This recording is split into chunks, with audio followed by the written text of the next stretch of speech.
Greetings ladies and gentlefish, and welcome to this review of the Churchill III Premium Tier 5 Russian Heavy Tank. Now I've put in the description that this is also kind of a review of the Churchill I, because I'm sort of going to talk about them both because they are basically the same tank with a couple of variations. So what do you get with this thing?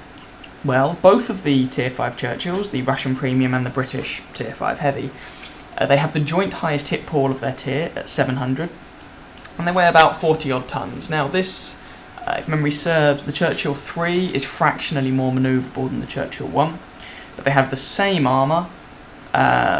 You notice here that where the Churchill III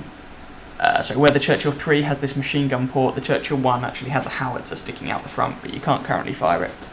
It's basically the same armour. And the gun available on the Churchill III is pretty much one of the guns available on the Churchill I.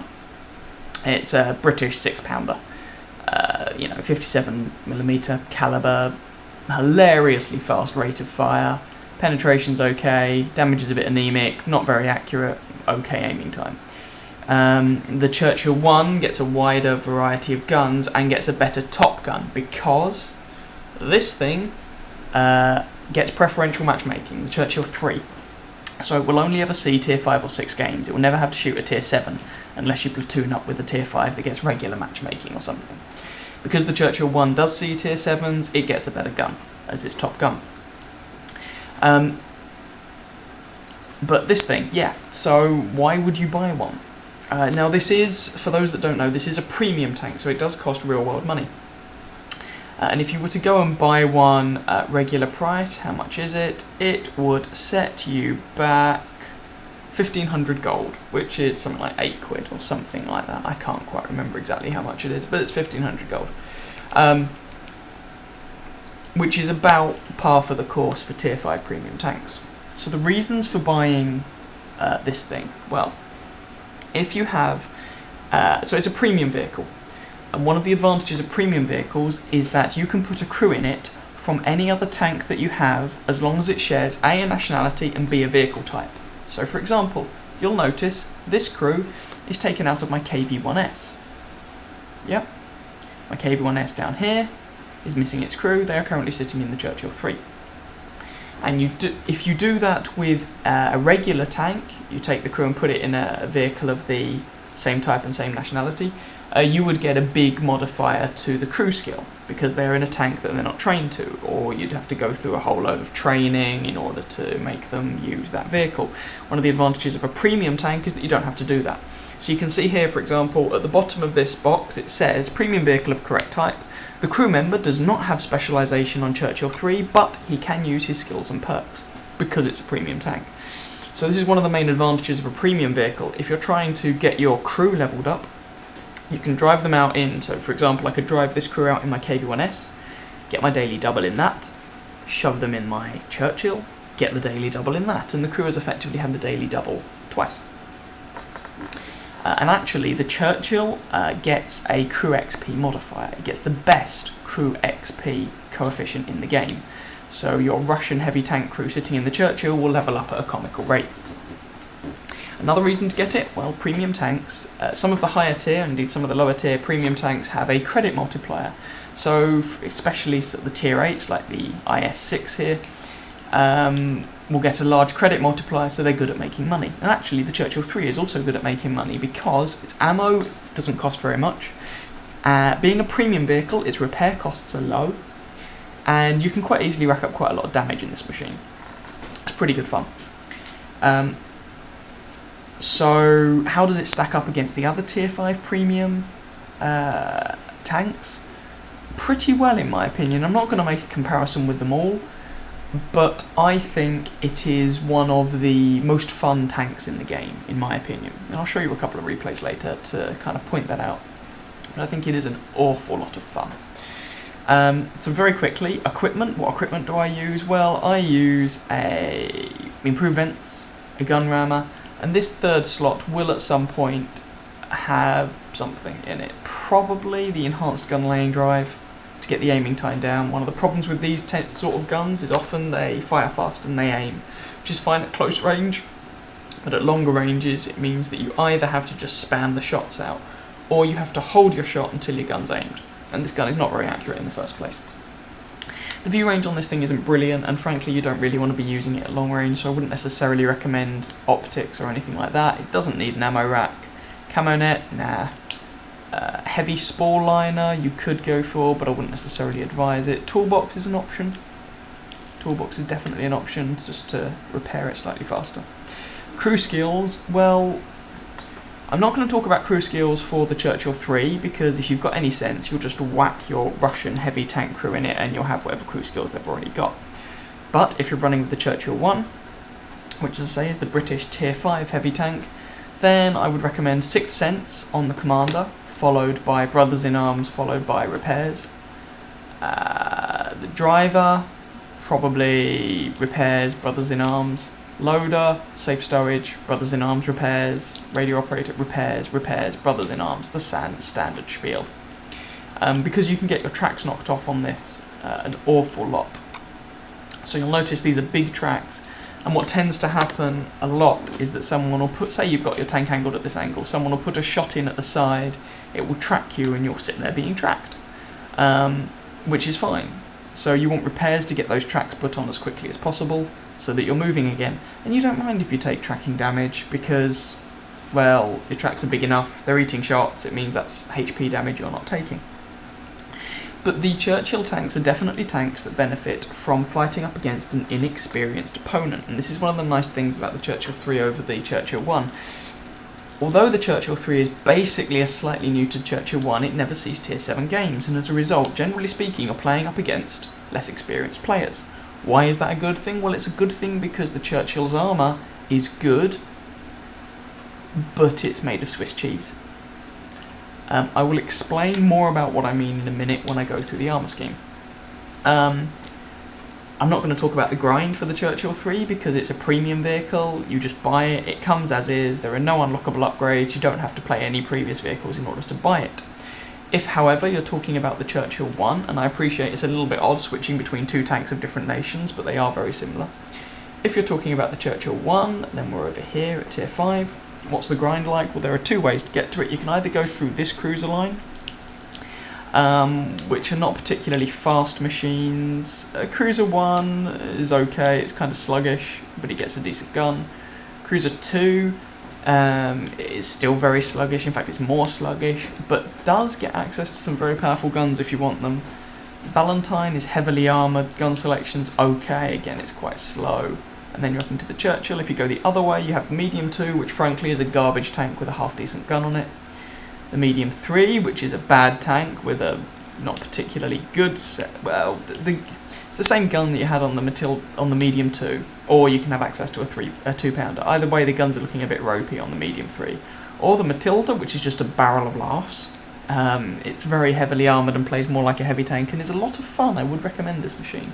Then you get to the Churchill. So when you get to the Churchill, it's a horrible stock grind, I'm terribly sorry. If you went via the Matilda, you will have this howitzer unlocked, and you probably won't use it because this howitzer is garbage. If you went via the Valentine, you will have all of these guns unlocked, these three, which is great, but you'll have to unlock the turret to get to them. But frankly, this gun is rubbish, this gun is rubbish, this gun is okay, and is basically the gun from the Churchill III. This gun is a marginal improvement over the previous 6-pounder. This 75mm gun is garbage, don't use it. This 75mm Vickers gun is very good and is what you should be using when you have it unlocked. The stock turret is actually better than the upgraded turret. It has slightly thicker armour and is more rounded, but you don't get the 700 health, you get 650, and you don't have access to guns that are worth a damn. So you do want this top turret, and you can see it says turret from the Churchill I, turret from the Churchill III. It's the same turret as the Churchill III. And then you can unlock the Churchill gun carrier, which is complete and utter garbage, in my opinion. And you can also unlock the Churchill 7, which will continue progressing down the heavy line. So the grind is not the nicest, but you know, there we go. So, having spoken about all that, let's have a quick look at the armour scheme on this thing. So, here's our Churchill. This is the Churchill III, it's the same armour scheme as the Churchill I. So let's just bring up the armour. So what have we got? Well, you can see on paper the front armour is 176mm thick. Well, yeah, about that. Okay, let's go through this armour bit by bit. Firstly, that 176mm applies to this plate only. See where it kind of juts out. So if you're playing the Churchill I, you have a howitzer just sitting here, and if you're playing the Churchill III, there's kind of a little machine gun port thing here. And you'll notice that that section is 63mm. So that is tissue paper. There's another section on the other side of the tank that is also 63mm thick. But around that, it has 88mm, whereas on this side of the tank you have 176. So what you have is an asymmetric frontal hull armour layout. As a result, when angling this thing, you should bear that in mind, and it is preferable to angle it like that than like that. The reason being because you can then cover up that weaker half of frontal hull with your track, which is good, and then force shots onto this thicker plate, which is beneficial. Also, your tracks will hopefully therefore eat shots. Now this section, if we look at it straight on, this section of your tank is only 38mm thick, and even with the sloping that only goes up to an effective thickness of 62. So if you're trying to kill a Churchill, this is not a bad place to shoot. The lower plate is probably not worth bothering with because it's 114mm thick, and so actually you don't really want to be shooting the lower plate on a Churchill. What about the front of the turret? Well, the front of the turret is only 88mm thick, which for most tanks of tier 5 and upwards is not a problem. Even some tier 4 and some tier 3 machines can deal with that. So that's kind of some of your most obvious weak spots: the frontal turret, this half of the hull, this entire plate, but there's more. See these tracks? Well, there's hull behind here, and so if you put a shot, and this is the same for all of the Churchill tanks, the Churchill I, the Churchill III, the Churchill VII and the Black Prince. If you put a shot straight through the front of these tracks, you just have to penetrate 10mm of spaced armour and then 60 odd millimeters of armour behind it, and you will penetrate and you will do damage. Now on the Churchill I and III, this is actually not such a useful weak spot because you can get similar kind of effective armour thicknesses by shooting the turret or by shooting this plate. But when you get to the Churchill VII and the Black Prince, this weakness suddenly becomes very telling. So what about side armour? Well, if you've got the side of a Churchill, the turret, the front half of the turret on the side is the same as the front of the turret. The rear half of the turret is also the same. So this is the same thickness as the front. So, meh. The side of the hull is 76mm, but in places that has higher or lower effective thicknesses depending on what's in the way. The rear is not very good. Oh wow, hadn't noticed that. There are areas on the rear of the tank where you have a section of 25mm of spaced armour but nothing behind it. This is another feature that carries through with the Churchill tanks. They do not like being shot in the bum. So really, if you're driving this, you kind of want to be angling it something like that. That puts your side at 200 odd millimeters thick, effective. Your lower plate goes up to 150 odd. That goes up to 200. Maybe you could angle it slightly more actually. 190, 100, yeah, something like that is not a bad angle. But bear in mind, even if you do that, an experienced player will just put shots through your turret. The only place on your turret that's slightly more resilient is... oh no, not there. That's the internal gun mantle, but there's nothing in front of it, so it's about the same. That's slightly thicker, but it's a very small area. Shooting at the gun is a bad idea, so just shoot anywhere else on the turret. And artillery, knock yourselves out. Anywhere will do. You'll penetrate, you'll do a lot of damage if you hit it on the top. So that's the armour scheme of the Churchill I and Churchill III, both the same. So let's move on to having a couple of games. So here's game number 1. It's a tier 6 game, which effectively means for the Churchill, this is kind of the worst matchmaking you're going to see. And you're going to see what the Churchill is like in a tier 6 game. So we're here on Ruinberg, and the matchmaker has decided that we need quite a lot of tank destroyers, and the enemy team need more medium tanks. And it's an encounter game. So you can see already we've reloaded the gun very quickly. And we are going to try and go off toward the town. You can see my ammo loadout is 120 rounds of armour piercing and 20 rounds of APCR. I don't use the APCR very often, but if you're in especially a tier 6 game, the 180 pen can sometimes come in handy. And the team split isn't too bad, although I'm slightly concerned that we have a heavy tank going up into the field, but you know, it's not an inherently bad idea, I suppose. And there's a Covenanter being a little bit cheeky, so I decided to go and intercept him because why not? First shot misses because I'm an idiot. Yep, and we just wail into him, and you can see he just bounces off of us. T150 finishes him off, but he wasn't really able to hurt us. We just angled our armour a bit, and we were kind of impervious to his 2-pounder gun. Now, if he'd known where to shoot, he could still have given us problems, but he probably didn't, and he died. So, there are now some enemy tanks pushing over through this field. So we get some damage in on this T-34. Now, either he does know where to shoot, or he got a little bit lucky, because he managed to put a shot through the front of our hull and killed our driver. So we get the driver back in reaction. And you can see that you can actually have problems with this gun at longer ranges, penetrating some targets that you wouldn't necessarily expect to have trouble against, like that Panzer IV. So I got one penetrating hit on him, but I think that went into the side of his turret. And the others just bounced. So we're winning 4-2. Of course, as soon as I say that, it changes. 4-3. And that Panzer IV's down. 5-3. Okay. But some of the guys on the field took a bit of a battering in doing that. Someone's pinging the map over there, presumably trying to point out the location of an enemy. And oh, there's a Type 58. KV-1S nails our KV-1. I assume that Type 58 is what our KV-1S was trying to point out, and oh good lord, suddenly we're 5-6 down, having lost a KV-1, South 40 and a T-40 in very short order.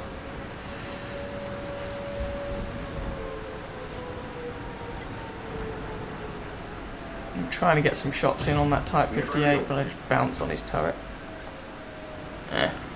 Never mind, we'll leave him for another time. Well, that's what I'm thinking at the moment anyway. So we're 6-7 down. I'm just trying to bring people's attention to his presence, and Churchill. And you can see this gun is really not very accurate. Actually, that guy's backside was to me. I should have aimed for his hull, but never mind. T150 kills him. T150 does well in this game.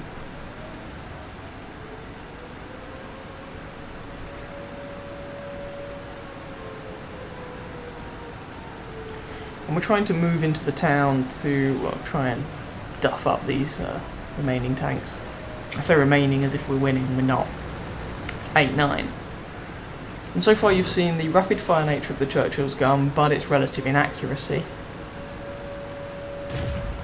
And the fact that the armour stood up against someone who was low tier / didn't know what they were doing. Now we're going to have some more problems. So there's some bad guys around that corner. T1 heavy. Bounce on his turret. T-34-85. Ouch. That hurt. Shot went straight through my hull by the look of it. I think that was the T-34-85, his 85mm gun. And so you can see that the armour doesn't necessarily stand up particularly well in tier 6 games. So this tank really likes being top tier and doesn't like it when it's not. You can still do damage. I mean, we're kind of still putting the pain on this Nashorn, but it's not as favourable. It's really not. And maybe I'm stating the obvious there, but you know, possibly still worth saying it. And we try and kill that Nashorn, but the shot misses, and oh god, we're on fire, and we're dead. And we just got completely surrounded there. Now, I'm not going to go to the end of this game because the game takes quite a long time to conclude. Our T-150, if memory serves, our T-150 gets a Radley Walters medal, but he can't quite secure the victory and we end up losing. So that's the first game, and that's a tier 6 game, and as I say, this is really kind of the worst matchmaking you're going to get, and it's not the sort of game you want to see. So the next sort of game I'm going to show you is the sort of game you want to see.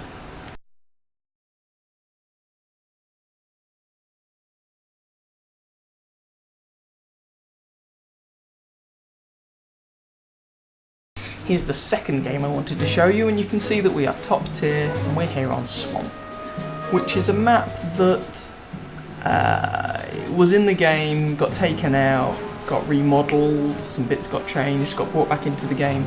I wasn't playing this game the first time it was in. I was only playing it with the revised version of the map, and yeah, I kind of like this map, it's alright. I've had some good games on it, I've had some terrible games on it, but I have had some good games on it. So, what we are going to do, we are going to go up into sort of H5, which is quite a nice little spot. It allows you to get some view onto that side of the map. It's quite a dominating area of the map. And the gun depression on the Churchill III is not terrible, and conversely on the Churchill I is not terrible, providing you're using the 6-pounder guns. If you're using the top gun on the Churchill I, the gun depression becomes awful. And there's an Electo up here with me. He'll be useful. He will prove to be useful. So we're just trundling forwards.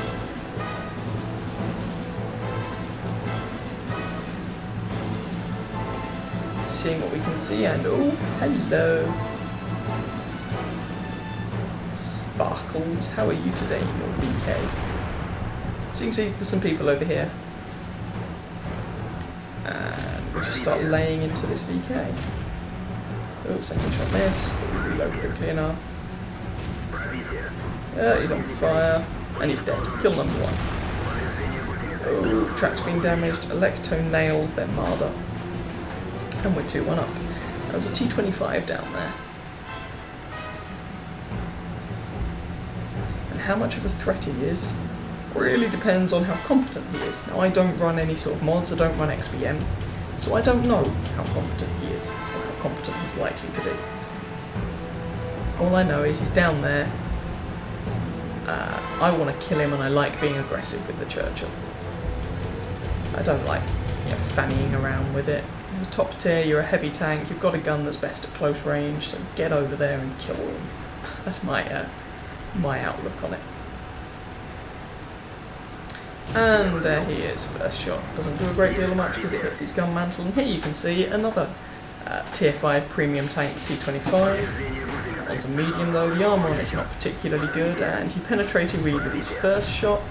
He appears to be aiming for my turret, so he seems to know at least vaguely what he's doing, and shots are coming in from the Electo to help me. And he gets a hit in, which means with this shot I get to finish the guy off.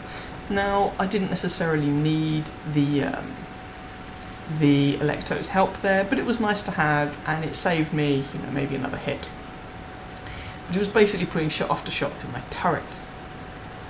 And if you're facing a tier 5 tank, they can reliably just put shots straight through the front of your turret as a general rule. And so that's something to be aware of. That's kind of the main exploited weak spot on the Churchill. But, he's dead, we're not. We have 2 kills, and we're winning this game 7-4. Now, I'm not going to push up there because they appear to have broken through the middle. Ooh, that KV-1 just got ammo racked. That is sour. It looks like they're breaking through the middle, and so I'm going to go and machine gun them to death. And this gun really does feel a little bit like a machine gun sometimes. It's an awful lot of fun.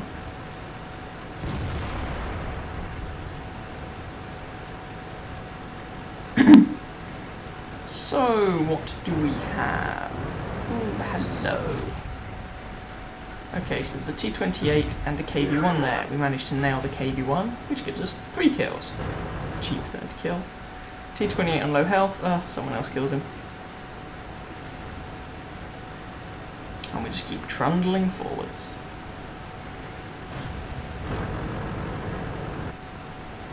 BDR gets finished off by their Bathtub of Doom, the S-35CA, which is a good Tier 5 tank destroyer. That's a dangerous machine. Gets access to a terrifying pair of guns, so treat that with respect. And I get to have some revenge here. If you've seen some of my other replays, you'll see that in one of them, in this tank, Hetzer kills me, but I kill him this time. 4 kills, which is actually important. As you will see at the end, at the moment, or when I played this game, there was a special running on the EU server. If you win a game, survive it, and kill at least 4 enemy tanks, you got 75,000 credits. Well, looks like we're going to win this game. I imagine I'm going to survive, and I've got 4 kills. So this is going to be quite a profitable game, which will be grand. Just, no, that water's too deep. Let's not drown ourselves. You know, let's not throw away that money. Oh, against a bigger repair bill, that would be silly. Oh, but there's only one of them left. We're going around the long way, but frankly, it's very unlikely that I'm going to get to that guy in time. Oh, he's just over there. Okay. Aim and fire. Yay, a hit. Oh, he's dead. Anyway, we win. It ended up being quite a good little game. And that is game number 2. That means take a look at the push battle results to follow.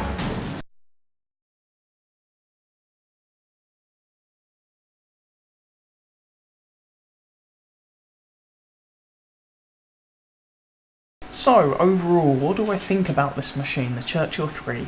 I think it's absolutely fantastic. It is just so much fun. It's great for grinding out XP for your Russian heavy tank crews. It's good at generating money. I think it's fantastic. Should everybody buy this? Probably not. Because, very simply, if you never have any interest at all in going down the Russian heavy tank lines, and you are interested in having a premium tank to grind out crew XP or money, if you want to grind out crew XP, get a premium tank that is relevant to your nation and the tech line you're interested in. And if you want a premium tank to grind out credits, again, preferably get one that's relevant to your nation and the tech line you're interested in. I'm going down every tech line in the game because I'm a masochist. And so yeah, I have the Churchill III for my Russian heavy tank crews. Now I also have an IS-6. I didn't actually buy this, I got it in a competition. Not a competition, sorry, a mission.